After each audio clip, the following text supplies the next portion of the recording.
Hi, I'm Hazel, and this is a quick overview of the bosses in Maw of Souls as they appear on the Legion Alpha. Maw of Souls is a 3-boss dungeon coming in Legion, and lore-wise, it's basically the opposite of the Halls of Valor. While the greatest Vrygol warriors are spirited away to the Halls of Valor to glory eternal, shiny and gold, the cursed and damned find themselves on the shores of the Maw of Souls. It's not exactly a sexy beach trip. Ymiron was the king of the Vrygol in Northrend, and we last saw him in Utgard Pinnacle. Apparently, his whole BFF thing with the Lich King messed with his karma in a bad way, so now he's here in Viking Hell. Ymiron has 3 main abilities to watch out for, and they're all pretty straightforward. Screams of the Dead is an AoE psychic scream style fear marked by a big purple ring. The fear is dispellable, but you can just run out of the ring to avoid it altogether. Winds of Northrend is a knockback marked by a big icy wind ring. Position yourself so that if you do get knocked back, you don't get knocked off. Because both Screams of the Dead and Winds of Northrend are centered around Ymiron, ranged should stay well into range so that they're not worried about them. Last, Bane summons some swirling essences of Bane that will wander around and should be avoided. Watch your feet and he should go down pretty easily. Harbaron is the mysterious ferryman of souls with some even more mysterious stars lined into the back of his cloak. His fight focuses on interrupting and focusing down adds to avoid getting overwhelmed. He'll summon shackled servitors who will cast Void Snap, which you really don't want to let happen. Interrupt the Void Snap and focus down the add to minimize damage from that, and it's a lot of damage.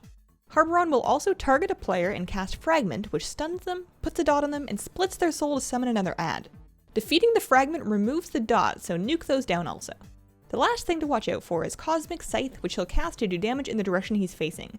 Keep an eye on him to step out of that, swap to any and all adds that are summoned, and Harbaron is a very manageable fight. Helya was once Queen of the Valkyr and Odin's right hand, but much like Ymiron, she made some bad decisions and now she's here. She has a very hectic fight featuring 2 main phases and a variety of interesting tentacles. In the first phase, you'll see a Destructor Tentacle and some Grasping Tentacles, and damaging them damages the boss. The Destructor Tentacle must be tanked or it gets very grumpy, so make sure your tank is on that.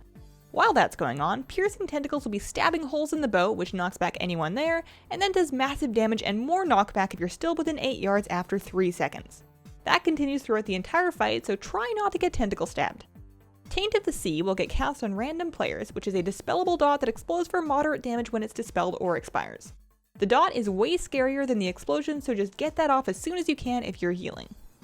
After a certain point, Helya emerges and becomes attackable, but you'll still need to deal with Piercing Tentacles and Taint of the Sea.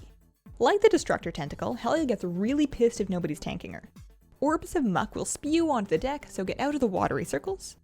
Helya will periodically retreat below the water and bring back her tentacle, so just keep damaging whatever's in front of you and trying not to die until the fight is over.